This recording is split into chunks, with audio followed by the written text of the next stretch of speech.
Hi, everybody, and welcome back to the Mindset vidcast Season 2. Today, we are talking with our good friend, Bob Granito with IVP Research. We're going to get a little bit into his background and what they do as far as measuring people out in the real world with physiological equipment for market research type of studies and beyond that. But before we do, as always, launch into a little bit of background of who we are and what this vidcast is. So this vidcast series is all about the methodologies, technologies, and approaches and people that are in market research, especially when it comes to using psychological and neurophysiological tools. My name is Michelle Niedziela, VP of Research Innovation at HCD. And as always, I'm joined with Kathryn. Kathryn? Hey everybody, Kathryn Ambroze here. I'm the Manager of Behavioral and Marketing Sciences with HCD, and we're really excited to have Bob joining us today. But before we get into that conversation, I'll just let Michelle share a bit about who we are at HCD. Thanks, Kathryn. So HCD is all about understanding the holistic consumer experience, really getting at how they respond, perceive, and evaluate different types of stimuli, whether it's products, product attributes, communications, whatever it might be. We use all sorts of innovative tools to really get at that understanding, anything from neuroscience through psychology, through traditional tools. We start in the early exploration stages of research all the way through to validation, product development, all the way through marketing. So really everything that touches the consumer when it comes to products and communications. Any of this stuff can be done online or in person. And can be done all over the world. And one of the partners we love to do that with is Bob Granito. It really helps to be able to expand our services by partnering with Bob and IVP. Bob, how did we get to know you? How long have we known you, and how did we get to know you? I would say we've had a strategic partnership for, I would say, at least 5 or 6 years. And I think we got connected through Schlesinger Group when, we were looking to go out and support biometrics research, and we needed someone with some expertise to help us analyze the data that we were collecting. So we reached out, and I think it was just a happy marriage right from the beginning. And how did you end up falling into this space with IVP? What's your background?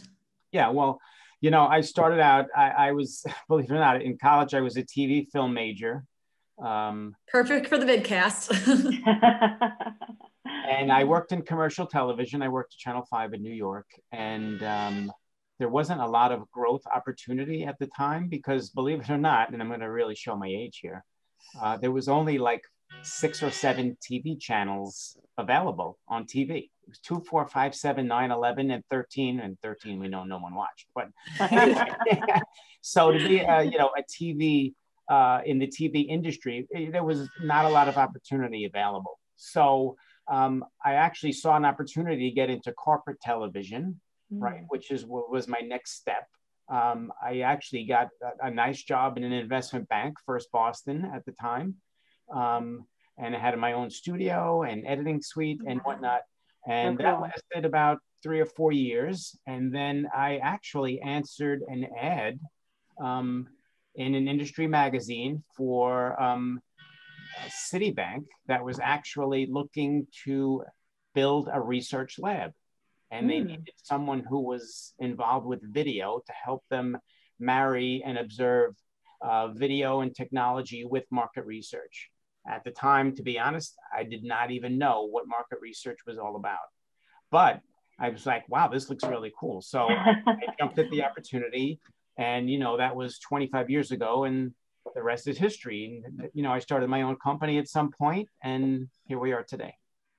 That's really cool. Yeah, we use Schlesinger facilities quite a bit to do our research. They tend to be pretty top of the line when it comes to, cleanliness and organization and recruiting as well. So IVP is associated with Schlesinger now, right?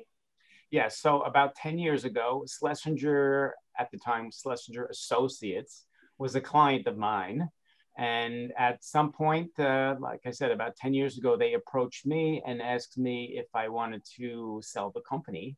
And I was like, whoa, somebody actually wants to buy something that I built. And I was like, oh my gosh. So again, it was a great opportunity at the time. And, you know, I've been a part of Schlesinger Group, which is now Schlesinger Group, not Schlesinger Associates, for the past 10 years. And it's, again, been a great relationship and gave me an opportunity to, you know, build our client base and work with other technologies that are part of the Schlesinger Group family. So it's worked out really well.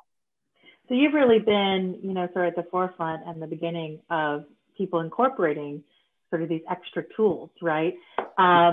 Making these integrated solutions that include all sorts of different measures. You know, so anything from EEG to all the biometrics, the facial EMG, heart rate, skin conductance, facial coding, right? And then also just any sort of recording of the consumer experience, I assume, as well. Yeah, so, you know, it's interesting how, you know, over the last 20 years, how market research has adopted different technologies, right? When I started in the industry, it was all about focus groups and, oh my gosh. And, you know, we were doing a lot of video and things like that. And then, you know, technology got more sophisticated and there was other ways to collect data and insight into a consumer or, you know, a participant's experience. And that's when some of these technologies emerged that you just mentioned. You know, user experience was our primary product when we first started, just, you know, observing and evaluating somebody as they interacted with the product. Right. And that was great. And then clients said, hey, we need more information. You know, this is great. It's observational, but we want to dig deeper into that experience. And that's when we started to utilize technologies like eye tracking was the first other more sophisticated technology that we started to incorporate into market research. And then we got into biometrics, which is when we started our relationship with HCD Research. And, you know, EEG has become a part of that. We're about to roll out a big EEG product, and we're happy about that. So, you know, technology is constantly emerging, and it's our job to find a way to fit it into market research to provide added value to our clients.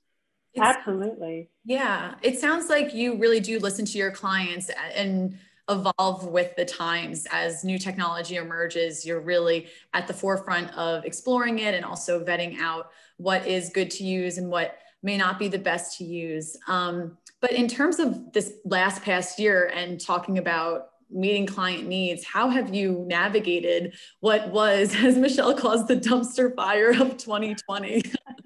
Yeah, well, I have to say it's been a very, very interesting 9-10 months. I guess we're into the whole COVID thing right now. Yeah. So, you know, it was amazing how, you know, in 2020, our first quarter, the first 3 months, we were doing more business than ever. It was our best first quarter we ever had. And then at the end of March, somebody just pulled out the plug and said, hey, all that research you're doing doesn't exist anymore. So we were like, oh my gosh, what are we going to do? So we already had an online presence, but obviously we had to ramp up significantly at that point, right? So we did, and we were able to take a lot of our in-person technology and make the transition over to online, right? So things like user experience, we were able to make a smooth transition there and provide our clients with that same type of experience. And then we were able to incorporate eye tracking and facial coding in an online format. So for a lot of our clients, that was enough to get them by, right? To satisfy their end clients, to say, hey, we have some tools we can do online. And, you know, up to this point, it's been great. You know, we've been extremely busy. You know, there's still some things you can't do online. So, you know, we are, as well as the rest of the industry, are anxious to get back to in-person research, you know, in more volume. We're actually doing some, you know, projects here and there, but, you know, nowhere near what we were doing. So I think, you know, collectively, you know, the industry is waiting for like things to break open. And I think, you know, once everyone gets a vaccine whenever that will be, things may start to get back to normal. So, we're happy about that. And yeah. Yeah, I'm curious. So when you came back in person, what types of new protocols did you put in place as a technician? Yeah, thank you. That's a great question. As you can see on the slide that we were looking at, and this slide as well, we did, obviously we had to follow all the CDC guidelines, right? And we've actually exceeded those in a lot of instances, depending on how much contact we had to have with a participant. So in the picture you see here, we were doing, believe it or not, a biometric study in the middle of the whole COVID thing. A client really needed to do the study. So we were like, okay, what can we do to, ensure that, everyone feels comfortable with the process, right? So as you can see in the picture on the left, there's a facility aspect to following the guidelines, right? They have to make sure everything's sanitary and they have plexiglass and all the things that they need to do. And then from our standpoint, our technicians, in this instance, you can see our technician is wearing a gown. He has a face mask. He has a shield. He also can wear gloves if necessary. And we try to keep our distance as much as possible. In that instance, it wasn't easy to keep our distance because we had to attach electrodes to the respondents, but we made sure that when we were in front of the respondents, that we used hand sanitizer and they saw the way, our tech was dressed, and it made them feel comfortable. So we were able to establish a little more contact than we normally would have. So that's one example. I think the other slide that you had up there was the presidential debate study that we both participated in, right? And that was basically, as you can see in the picture there, establishing social distancing between the respondents, right? The respondents all had face masks on, right? As did our techs and anyone that they were in contact with. So, again, same situation. We made everyone feel as comfortable as possible. Right. And that started, during the recruit, we let them know exactly what the study entailed. So there were no surprises when they arrived at the facility. And it seemed to go really, really well. Right. I mean, we went over and above separating people in terms of how far apart they were from each other and so on and so forth. So I think, everyone involved in the process just made everyone feel comfortable, including myself. I mean, I was there, so, I didn't want to get sick the same way no one else did. So it worked out really well. And everyone, including the participants, left, very happy, and they were appreciative that they were a part of the study. Yeah, this was a very fun study to do as well. Just to kind of sidebar on it a little bit. It was also adapting a different type of technology as well. So different from what we used in the previous slide. You can see here that it was the NeuroLink, which I believe the participants could actually put on themselves as well, right? Yeah, that was one of the things that made it more comfortable for the respondents. All they had to do was put two sensors on themselves, right? One sensor on one finger and one sensor on another finger, right? And we did just a demonstration of how to do that. Right. So I was at the front of the room, demonstrating how to put the sensors on, and everybody seemed to be able to do that without any trouble. And so, there was no real contact with the respondents. And once their sensors were hooked up, that's all they had to do. And then the study can, just move on as normal. And from that point on, all they had to do was sit there and watch the debate. And we collected all the data that we were looking for. I think that's a really important point, that a lot of these things can be adaptable, right? So there's lots of different options out there to be able to still do the research. But you keep mentioning about the comfort level. And I think that's also really important to note that, we are measuring physiology, and when people are stressed, you can measure that, right? So a big part of being a good technician when you're doing these sort of projects is putting people at ease and getting them to a baseline. Because if they are already anxious and up here, we can't measure much changes, right? Because they're kind of already having a ceiling effect. So, I mean, like a good bedside manner, as they say, is such a big part of doing this research. Yeah, no, absolutely. And, Michelle, you're the guru. And as you know, we can establish a baseline, when we get started. So if everyone is a little bit anxious, at least we can utilize that to establish the baseline, and then we can work from there. So, right. But the ultimate goal is to make sure that everyone, again, is comfortable and that they're not having any undue anxiety and things like that. So it's not easy in this environment, but, you do what you can, and you have to have, subtle changes and nuances that you need to incorporate just to make everyone, feel that way, so that, the research doesn't get affected. And troubleshooting. Sorry. Yeah, go ahead. It sounds like communication was really key as well, by letting people know exactly what they were going to be doing beforehand, and then reinforcing that with that little demonstration during the experience. You did give the people that sense of security, because it is an uncertain time. So any chance you get to really be able to communicate exactly what will be happening, and to give them the opportunity to ask questions, I think really does help the research, especially in terms of getting the physiological data, like Michelle was saying, at a point of ease, and really getting a great baseline. Yeah. And, that's always part of the methodology, right? And it's just, it needs to be, handled a little bit differently now, or, this type of situation. So, again, you do what you can, and you do what you have to. And as you said, Kathryn, communication is the key of the process.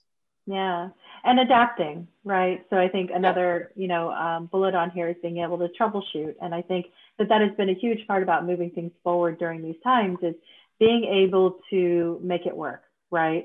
So making the adjustments necessary, taking the precautions, and troubleshooting on the job too, because there's things you start to notice in the field that you may not have anticipated before always. And so it's always good to have good technicians and good people in the field that can figure these things out and make it work. Yeah, one of the things I should mention is that, there's a lot of players involved when you do a study, right? And one of the things we're doing right now is, obviously participants are always part of the process, right? So whether it's in person or online, they're always involved. But, at the client side of the equation as well, right? So one of the things we're doing now is, even if we're doing in-person research, it's a limited number of people, or using as limited a number of people as possible to be present in the in-person environment, right? So a lot of times it's our technician, an IVP technician, the respondents, and then the minimum amount of personnel needed at the facility, if we're working in a facility. And then on the client side, everyone's usually located remotely, right? So we're using technology to allow them to observe, but to be able to observe it virtually, right? So it's sort of a hybrid situation where we're doing in-person research, but the clients are interacting and observing remotely. So they don't have to travel, they don't have to be on site, they can do it working from home. Yeah, and a lot of companies have restrictive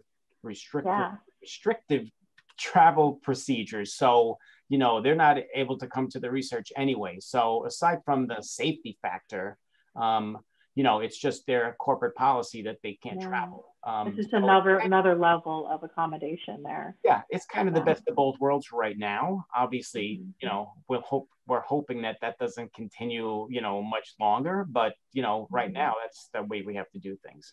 But I think in some respects, accommodations and adaptations like that may be part of the future as well, right? So the client may not need to always go on site if it is something where they can view it, back on their own site. There's certainly money savings there. I think a lot of companies have looked at how to cut back on travel expenses beyond just, the restrictions we have in these times. So I think there are some accommodations that have happened across all sorts of industries this past year that may carry on into the future, which is kind of an interesting topic in of itself. Like, here we were looking to talk more about the actual tools that are being used or being requested by clients, but I think there's other services that come with all of that, like the ease of being able to watch it on their own site, or other ways of communicating the data, right? So we're not doing in-person presentations, right? So there's some differences there. What have you heard on the client side that gives you an indication of what direction these things might be going in the future? Yeah, well, I mean, I don't have the crystal ball, right? But there's no doubt that the landscape will change, right? Even if everyone gets vaccinated in the United States, the landscape is still going to be drastically different than it is right now. Right. And again, it's hard to say, how that's going to play out, but it's not going to be it's not going to go back to normal, right? It's always everyone saying, I hate to put things in quotes because it's so tacky, but the new normal, who knows what that's going to look like? Just the same way we get all this information about the virus, right? It changes every day, right? So everything that's affected by the virus changes as well. So it's hard to say, what the landscape will look like 6 months from now. Who knows? Right. But, we're adapting and we're changing and we're all going to do what we have to. And, it's just the nature of the business. Mm-hmm. So let's say everything gets back to normal or doesn't, whatever the new normal might be. Are there things that you think that clients have been kind of searching for from you? They give you an idea of some behavioral or emotional measures that you're looking to incorporate more of? Yeah, I mean, one of the things I'm seeing based on inquiries that I get on a daily basis is, clients are anxious to start doing or collecting emotional responses or, physiological responses from their participants, right? Their respondents. And, it's up to us to figure out a way to do that. And, one of the things I'm seeing happening is, technology is adapting to that as well, right? So a lot of the things we could only do in person are going to online platforms and just finding ways to get that information collected. So, I mean, again, everyone needs, there's a real need, to get this type of information.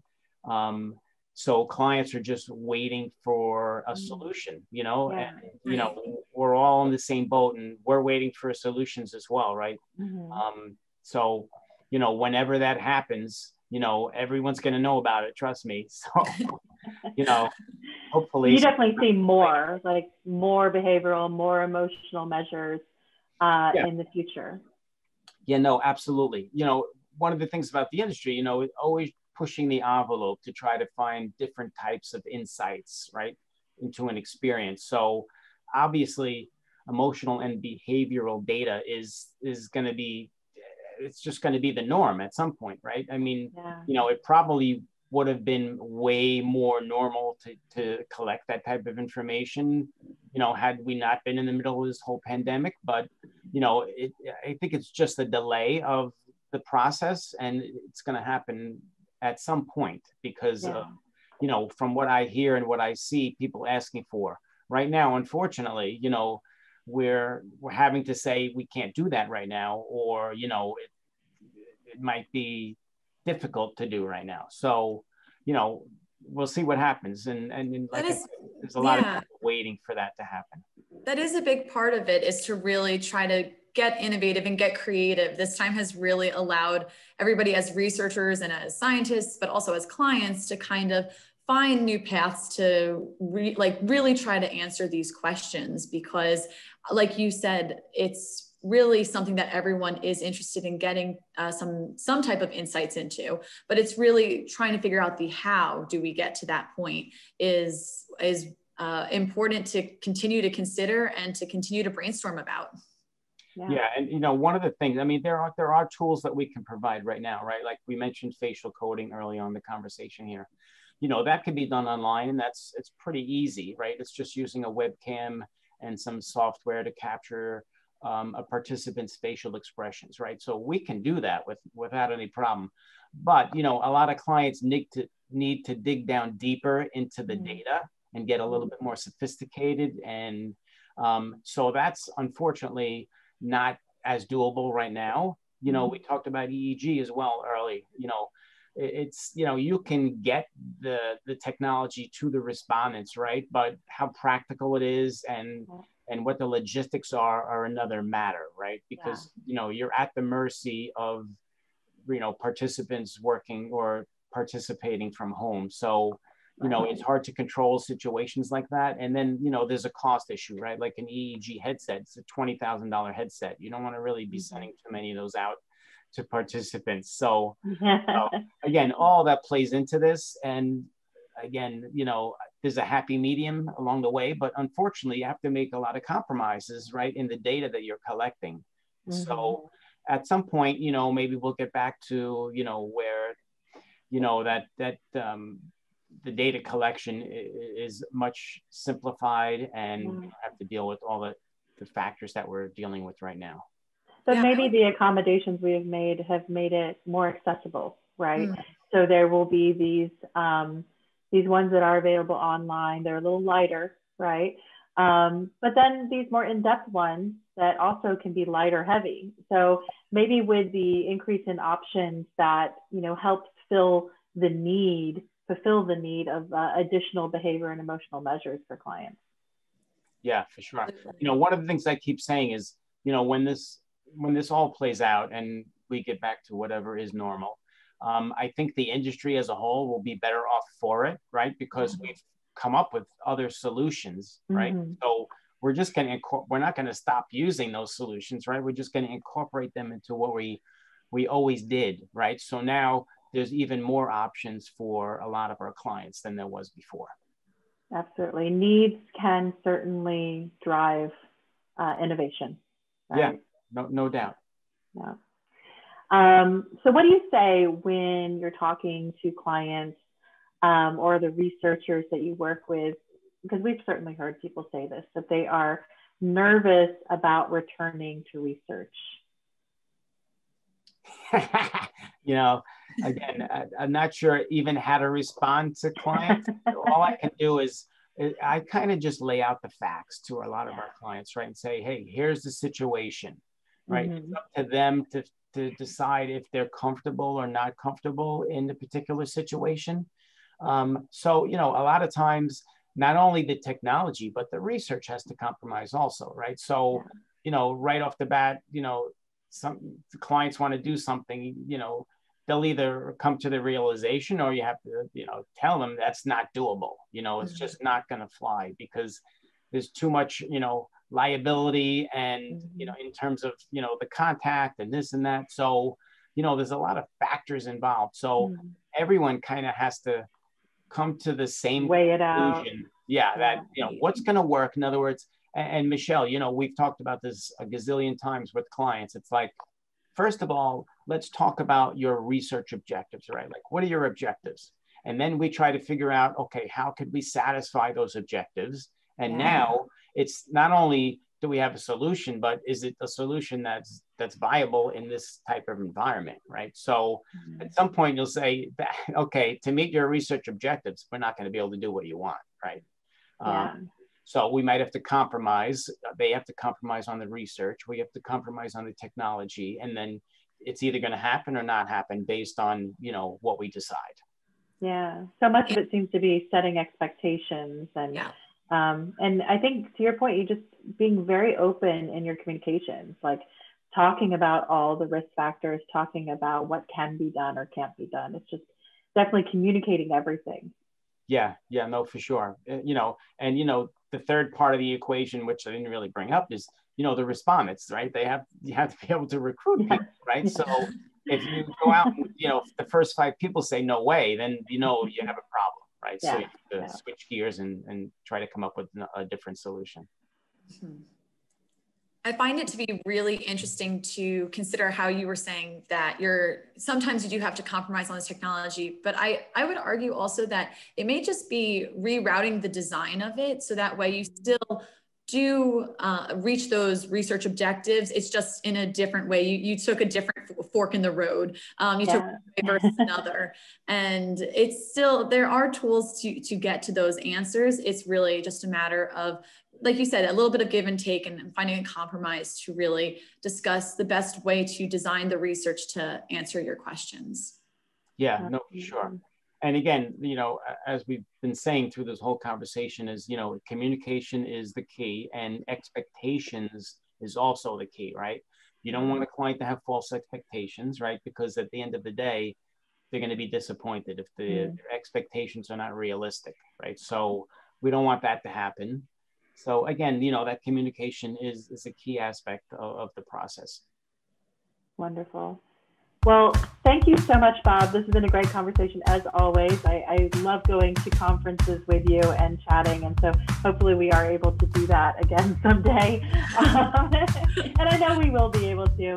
But a note to everybody, thank you so much for joining us. And please hit the subscribe button so that you can get updated whenever new videos come out. I'm sure we're going to have more conversations with Bob as we move through all of this and maybe be able to share some interesting research that we're doing. So thank you everybody again for joining us. If you'd like to reach out to us, please feel free to email any of us at the emails provided below. And you can go to our website, you can tweet with us, you can link with us on LinkedIn, but definitely join us again for next time when we have these conversations on our HCD Mindset vidcast. Thank you so much, and thank you, Bob, especially. Everybody have a wonderful day. See you next time. My pleasure. Thank you. Bye.